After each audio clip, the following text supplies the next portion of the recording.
Assalamualaikum warahmatullahi wabarakatuh. Alhamdulillah, assalatu wassalamu ala rasulillah. Amma ba'd, kaum muslimin yang dirahmati Allah subhanahu wa ta'ala. Di video kali ini kami akan mengajak antum untuk menyimak sebuah video dari Hanif Alatos, dimana kalau mukibin menggunakan akal sehat dan kewarasannya ketika menyimak video ini, dipastikan mereka akan sadar dari perbudakan Mbak Alawi selama ini, ya. Mereka pasti akan berhenti jadi mukibin. Mereka pasti akan berhenti dari mengkultuskan Mbak Alawi. Karena selama ini mereka mengkultuskan Mbak Alawi, menganggap bahwa Mbak Alawi ini mulia karena nasab yang mereka klaim. Mereka mengklaim bahwa nasab mereka itu nyambung kepada Nabi Muhammad SAW. Sehingga dengan nasab yang mereka klaim tersebut, mereka merasa bahwa mereka ini menjadi manusia yang paling mulia di atas yang lainnya. Sehingga dengan pedenya mereka menyebarkan doktrin-doktrin bahwasanya Habib yang bodoh, Habib yang gila, Habib yang ahli maksiat itu lebih mulia daripada ulama. Padahal di dalam Al-Quran Allah Subhanahu wa ta'ala tidak pernah memuliakan seseorang itu hanya karena nasabnya. Di dalam Al-Quran Allah Subhanahu wa ta'ala mengatakan, ya ayuhan nas inna khalaqnakum min dzakarin aw unsa wa ja'alnakum syu'uban wa qabaila lita'arafu inna akramakum indallahi atqakum. Orang yang mulia di sisi Allah Subhanahu wa ta'ala itu adalah yang paling bertakwa. Bukan karena nasab, bukan karena keturunan, bukan karena zat penciptaan. Kalau ada yang merasa mulia karena zat penciptaan dirinya, maka itu sama seperti iblis. Iblis pun seperti itu. Ketika diperintahkan untuk sujud kepada Adam, mereka menolak karena mereka merasa zat penciptaan mereka lebih baik dibandingkan Nabi Adam. Akan tetapi di hadapan Allah Subhanahu wa ta'ala yang mulia itu adalah yang paling bertakwa, bukan karena nasabnya, ya.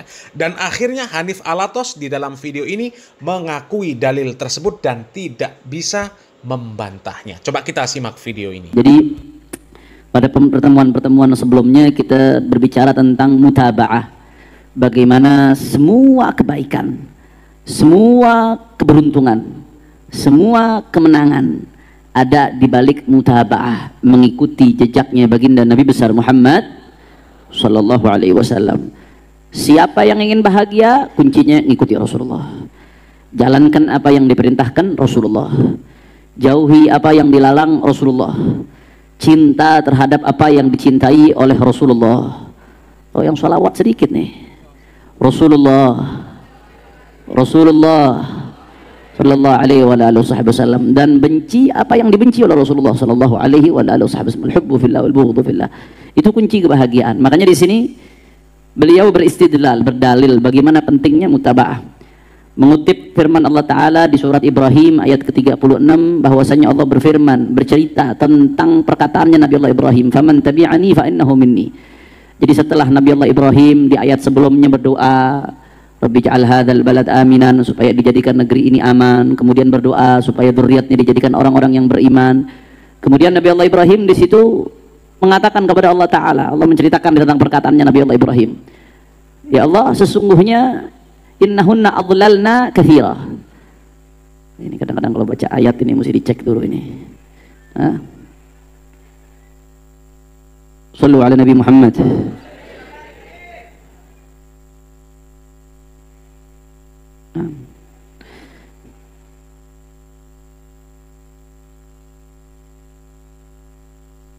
Rabbi innahunna adlalna katsira minan nas faman tabi'ani fa innahu minni, kata Nabi Allah Ibrahim. Ya Allah, ya Rabb, sesungguhnya asnam berhala-berhala itu ya Allah banyak membuat orang tersesat ya Allah, kata Nabi Allah Ibrahim. Maka ya Allah ya Rabb, beliau langsung mengatakan, barang siapa yang ikut aku, tadi konteksnya sebelumnya mendoakan dzurriyyahnya supaya beriman, tapi banyak ini manusia ya Allah yang dibuat sesat oleh berhala-berhala itu, kata Nabi Allah Ibrahim. Maka Nabi Allah Ibrahim menegaskan, faman tabi'ani fa innahu minni. Ya Allah, siapa yang ikut aku maka dia bagian dari aku ya Allah. Nah, kata Ibn Athaillah Sakandari di sini berarti mafhumnya yang tersiratnya, yang implisitnya dari ayat ini, famafhumu hadza anna man lam yatba'hu falaysa minni. Berarti sebaliknya, kalau yang ikut aku bersama-sama beriman kepadamu ya Rabb, tidak menyembah berhala ya Rabb, dia bagian dari aku ya Allah. Tapi siapa yang tidak ikut aku ya Allah, dia tidak beriman kepadamu, dia tidak menyembahmu, dia syirik terhadapmu ya Rabb, falaysa minni. Berarti mafhumnya, berarti bukan bagian dari aku, walaupun dia keturunanku, ibarat Allah. Tapi ulama menyebutkan Allah mengijabah akhirnya doa Nabi Allah Ibrahim supaya zuriatnya dijadikan orang-orang yang beriman. Tapi Nabi Allah menegaskan, andai ada dari keturunan beliau yang nggak beriman, faisa minni, maka bukan bagian dari aku, kata beliau, walaupun dia keturunan. Bahkan nggak sampai di situ ya ikhwan. Allah Ta'ala berbicara tentang Nabi Allah Nuh alaihissalam. Nabi Allah Nuh alaihissalam selesai beliau membangun bahtera. Waktu itu terjadi banjir bandang besar. Sebelum banjir bandang terjadi, Allah perintahkan Nabi Allah Nuh untuk bangun bahtera. Selesai Nabi Allah Nuh bangun bahtera, semuanya disuruh naik. Yang naik hanya diizinkan oleh Allah Subhanahu wa Ta'ala. Yang naik bahtera itu selamat. Anaknya Nabi Allah Nuh nggak mau naik saat itu ya ikhwan. Akhirnya begitu terjadi banjir, anaknya belum naik, yang lain udah bernaik, diizinkan oleh Allah Subhanahu wa Ta'ala. Nabi Allah Nuh ngomong, ya Rabb, inna bni min ahli. Ya Allah, anakku itu termasuk keluargaku ya Allah, izinkan supaya naik juga ya Allah. Ini anaknya langsung, anaknya Nabi Allah Nuh alaihissalam, bukan keturunan ke-10, ke-15, ke-20, enggak, anak Nabi Allah Nuh, salah satu rasul min rusul, nabi minal anbiya, anaknya Nabi Allah Nuh. Begitu mau naik, apa kata Allah Subhanahu wa Ta'ala? Qala ya Nuh innahu laysa min ahlik, innahu amalun ghairu salih. Wahai Nuh, dia bukan keluargamu wahai Nuh, dia adalah amal ghairu salih, adalah amal yang tidak baik. Kenapa? Enggak ada mutaba'ah, walaupun dia anaknya, walaupun dia darah dagingnya, tapi kalau nggak ngikutin bapaknya, apa artinya? Maka dari pembahasan seperti ini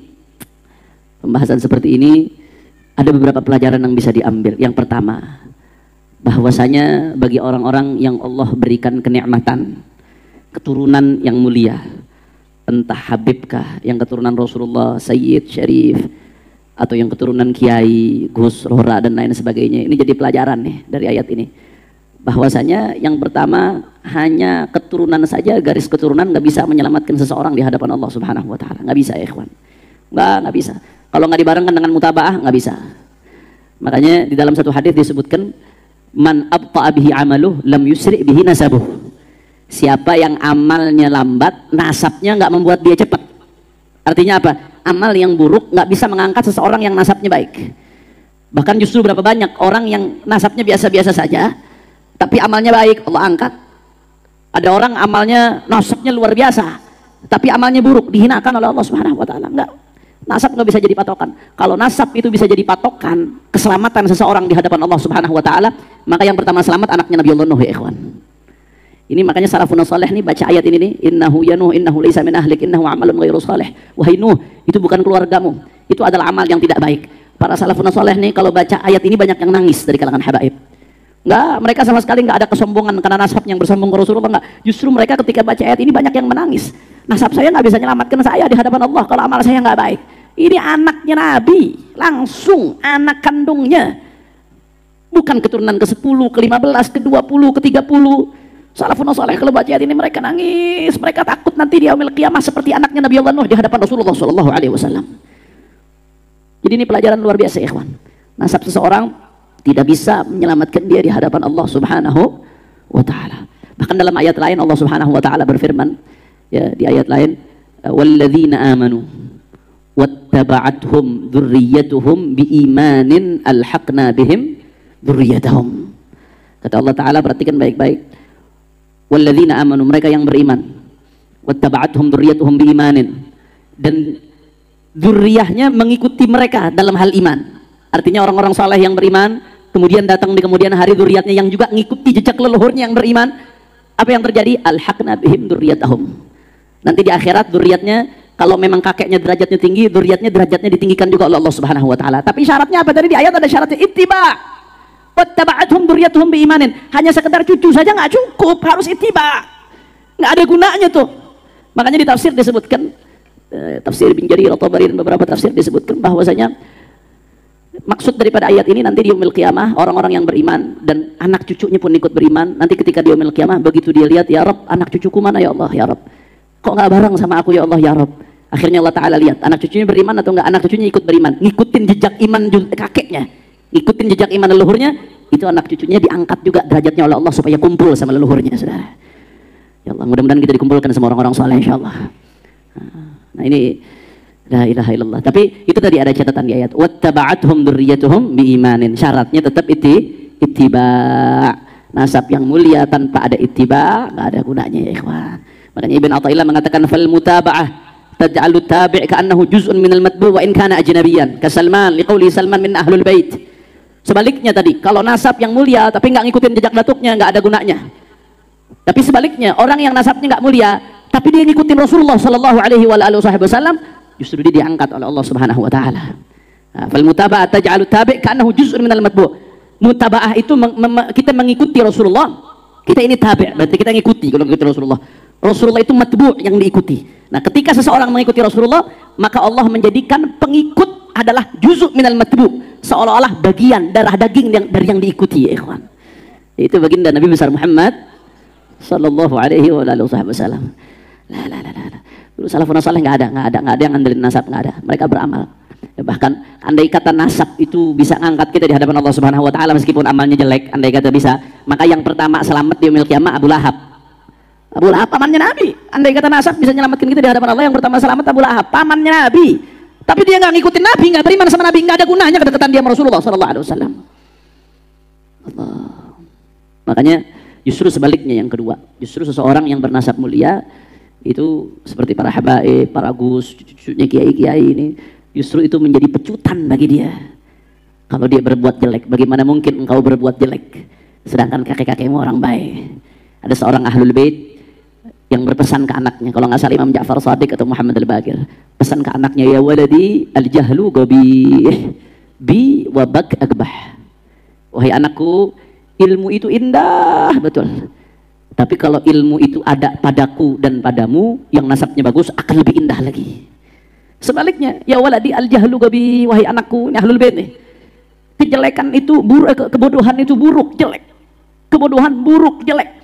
Tapi bi wabak agbah. Tapi kalau kamu bodoh, aku bodoh, ketika kebodohan ada padaku dan padamu yang nasabnya bagus ini akan jadi lebih jelek lagi. Orang yang nasabnya biasa, bodoh, jelek. Tapi kalau ada orang nasabnya bagus, cucu Rasulullah, bodoh, nggak ngerti ilmu kakeknya.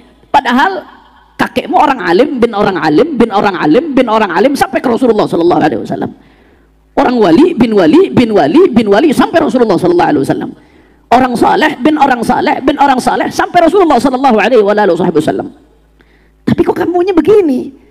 Maka lebih jelek dari yang lain ya ikhwan. Kejelekan kalau ada padaku dan padamu yang nasabnya bagus akan menjadi lebih jelek. Makanya Imam Al-Haddad itu mengajarkan apa? Tsumma la taghtarra bin nasabi. La wala tagna' bika ana abi. Ini nasihat buat siapapun yang punya nasab baik, siapapun. La taghtarra bin nasabi. Jangan pernah kau taghtarra bin nasabi, tertipu dengan nasabmu. Kalau ada yang mengatakan, wah cucunya Nabi nggak bakal masuk neraka, kata siapa? Rasulullah ngomong ke Sayyidatuna Fatimah, wahai Fatimah, lau anna Fatimah binta Muhammadin sarakat laqata'tu yadaha. Andai kata Fatimah binti Muhammad mencuri, jangankan orang lain, Fatimah nggak mungkin mencuri, Sayyidatuna Fatimah nggak mungkin mencuri, hasya wa kalla. Tapi beliau ngasih perumpamaan yang paling tinggi. Andai kata Fatimah binti Muhammad mencuri, aku potong tangannya, kata Rasulullah SAW. Apalagi yang lain, apalagi yang lain. Makanya kata Imam Haddad, la taghtarra bin nasabi, jangan tertipu dengan nasab. La wala tagna' bika ana abi, jangan merasa cukup. Ini loh ayahku, ini loh kakekku, ini loh mbahku, ini loh guruku, termasuk. Karena murid itu adalah anak ideologis. Kalau guru, kalau anak langsung nih bin, itu anak biologis.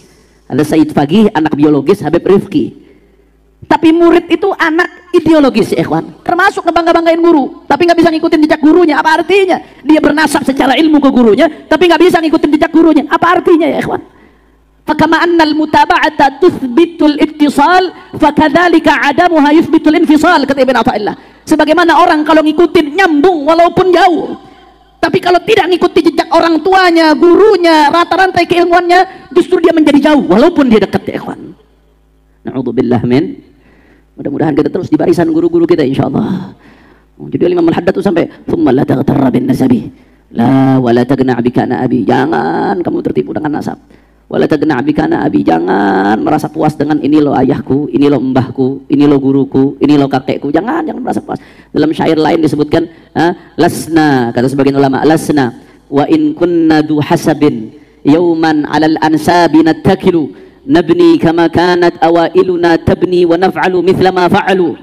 Kami ini, ada sebagian ulama mengatakan dalam syairnya, walaupun nasab kami bagus, tapi kami nggak pernah bersandar dengan nasab. Nabni kama kanat awailuna tabni. Kami membangun sebagaimana kakek-kakek kamu membangun. Apa yang dilakukan kakek kami lakukan. Apa yang dirintis kakek kami lanjutkan. Mereka membangun, kami pun ikut membangun. Wa naf'alu mithla ma fa'alu. Mereka yang melakukan ibadah seperti apa, kami berusaha mengikuti mereka. Kami nggak pernah bersandar dengan nasab kami. Itu ajaran para habaib Sa'ad al-Abi Alawi. Ajaran para habaib keluarganya baginda Nabi besar Muhammad sallallahu alaihi wa ala alihi wa sahbihi wasallam. Kira-kira jelas atau tidak? Faham? Nah, jadi habaib ini Sa'ad al-Abi Alawi, kita diajarkan dari kecil haram membangga-banggakan nasab itu haram. Tahu identitas harus. La targhabu an abaikum, kata Rasulullah. Jangan kalian benci dengan ayah-ayah kalian. Seorang sayyid, seorang Sa'ad al-Abi Alawi harus tahu siapa kakeknya. Cucu-cucu para kiai harus tahu siapa kakeknya, supaya dia termotivasi untuk mengikuti jejak kakeknya. Supaya kalau dia mau maksiat mikir, jangan-jangan saya orang pertama di garis keturunan saya yang melakukan maksiat ini. Bagaimana nanti saya menghadap Allah Subhanahu wa taala? Tahu identitasnya harus. La targhabu an abaikum. Tapi membanggakan identitasnya, enggak, kita nggak diajarkan seperti itu ya ikhwan. Bahkan saya masih ingat, saya dari kecil, saya tahu dari lahir, saya tahu saya Al-Attas tahu. Tapi saya nggak tahu apa artinya Al-Attas itu nyambung ke siapa, saya nggak tahu. Saya tahu pas sudah mondok. Kenapa? Karena orang tua kita nggak mau ngajarin. Dari kecil terbiasa membanggakan nasabnya, membanggakan hasya wa kallah. Bangun seperti kakek-kakek mau membangun. Bersungguh-sungguh seperti kakek-kakek bersungguh-sungguh. Jadi itulah nasihat untuk mereka yang memiliki keturunan mulia, apalagi yang bersambung kepada baginda Nabi besar Muhammad sallallahu alaihi wasallam. Nasihat ini bukan hanya bagi yang memiliki keturunan secara biologis, tapi nasihat ini juga untuk yang memiliki keturunan secara ideologis. Karena kita ini adalah anak ideologisnya guru-guru kita. Anak ideologisnya Habib Quraish Baharun. Habib Quraish Baharun anak ideologisnya Habib Umar bin Muhammad bin Salim bin Hafid. Habib Hasan Baharun, Abu Yazid Muhammad ibn Ali al-Maliki. Mereka semua adalah anak ideologis dari Al-Habib Abdul Qadir bin Ahmad as-Saqqaf, dari Sayyid Ali bin Abbas al-Maliki. Terus nyambung sampai baginda Nabi besar Muhammad sallallahu alaihi wasallam. Jadi kita jangan hanya membanggakan mata rantai keilmuan kita. Kita muridnya ulama, muridnya fulan, tapi nggak ngikutin jejak mereka, nggak ada gunanya. Kama annal mutaba'ata tuthbitul ittisal, walaupun jauh tapi kalau kita ngikutin jadi nyambung ya ikhwan. Tapi dekat sekalipun, hadir rajin sekalipun, tapi nggak betul-betul kita ngikuti jejak guru kita, tuthbitul infisal, terpisah kita dari mereka. Na'udzubillah min. Oleh karena itu bagi mereka yang memiliki nasab, tugas dan kewajibannya bagaimana mengikuti jejak datuk-datuknya, bagaimana berkiprah untuk datuk-datuknya, sebagaimana datuk-datuknya berkiprah di dalam agama, berkiprah di dalam negara, berkiprah membantu sesama, berkiprah sebanyak mungkin berbuat baik untuk orang lain ya ikhwan. Dan di sisi lain bagi mereka umat Islam dituntut oleh Allah Subhanahu wa taala untuk cinta kepada keluarganya baginda Nabi besar Muhammad sallallahu. Kalau ada orang yang punya nasab bagus tapi dia nggak ngikuti jejak luhurnya, dia yang rugi.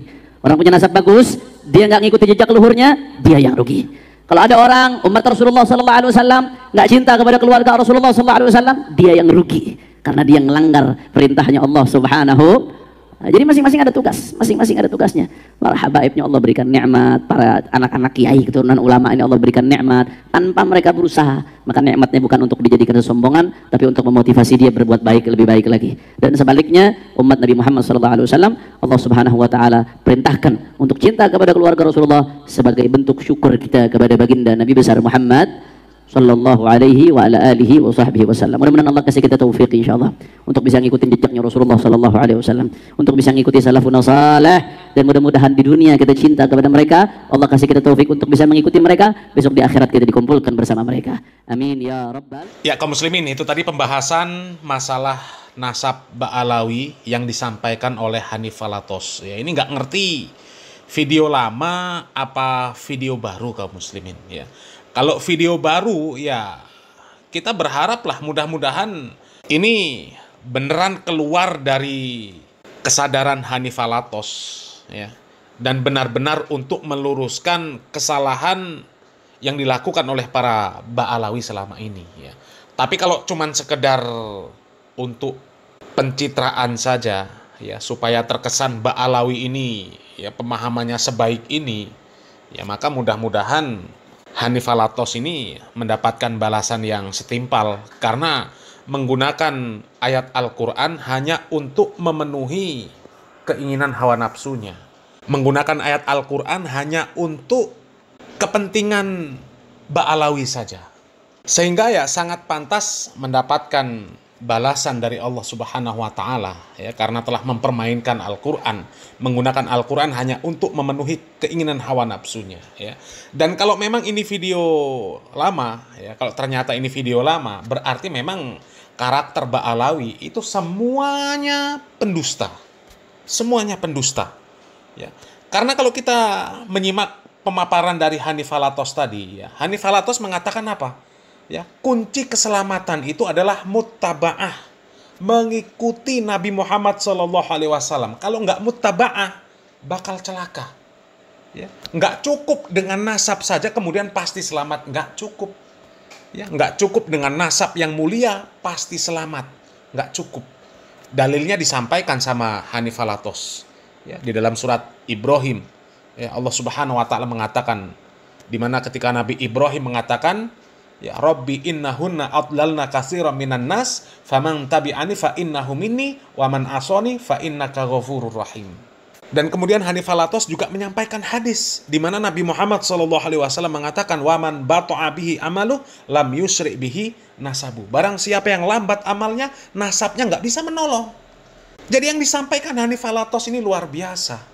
Melarang Ba'alawi berbangga-bangga dengan nasab ya. Karena berbangga dengan nasab saja itu nggak cukup, nggak bisa menyelamatkan. Ya. Nasab yang mulia tapi nggak mutaba'ah kepada Nabi Muhammad SAW percuma, nggak akan selamat. Ya. Tapi meskipun nasabnya nggak mulia, tapi kalau dia mutaba'ah mengikuti jalan Nabi Muhammad SAW, maka dia mulia. Jadi nggak ada gunanya berbangga-bangga dengan nasab. Ya. Ngaku pasti masuk surga karena nasab, merasa mulia karena nasab, itu nggak ada gunanya. Ya, penyampaian Hanif Alatos bagus. Ya. Kalau ternyata ini video lama, berarti memang benar-benar pendusta. Karena realitanya Ba'alawi itu nggak mutaba'ah. Nggak mutaba'ah. Mereka hanya gembar-gembor jualan nasab. Ngaku pasti masuk surga karena nasab. Ya. Bahkan bukan hanya mengaku masuk surga karena nasab, tapi bisa memasukkan siapa saja ke dalam surga, bahkan tanpa hisab, asalkan cinta sama Ba'alawi. Dan itu ceritanya masyhur. Ya. Tuh cerita Bang Maman, ibadahnya berantakan, ya, maksiatnya berkarat, tapi karena cinta sama Habib, masuk surga tanpa hisab.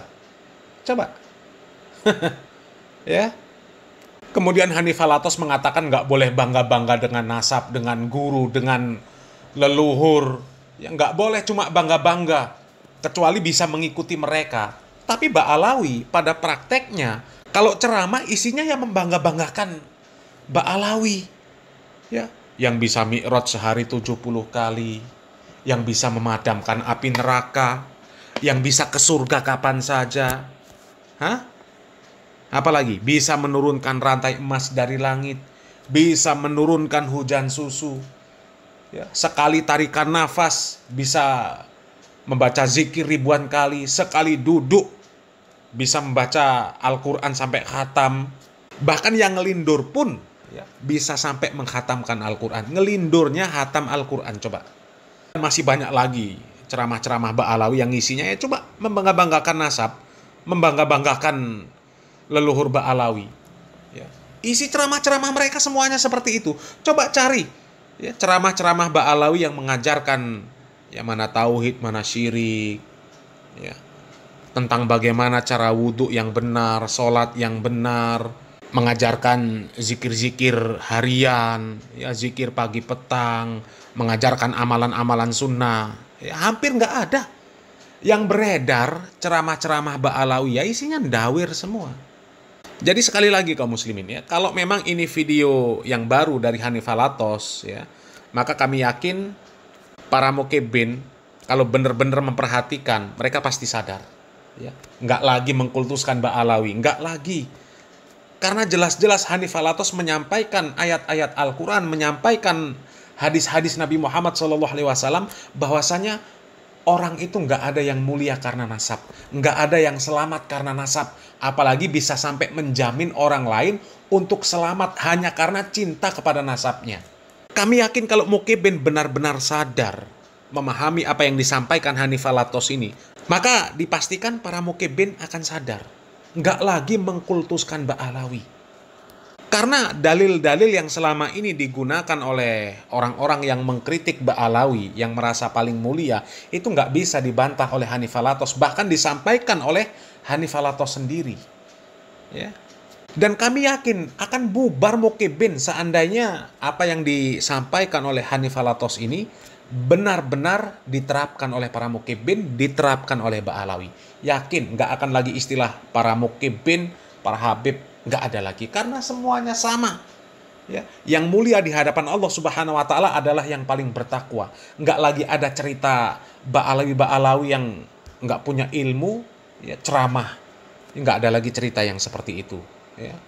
Tapi kalau ke depan ternyata Ba'alawi kondisinya tetap seperti yang selama ini kita ketahui, artinya ya Hanifah Latos pun pendusta dan seluruh Ba'alawi artinya pendusta. Semoga bermanfaat. Salam waras, salam akal sehat. Barakallahu fikum. Wassalamualaikum warahmatullahi wabarakatuh.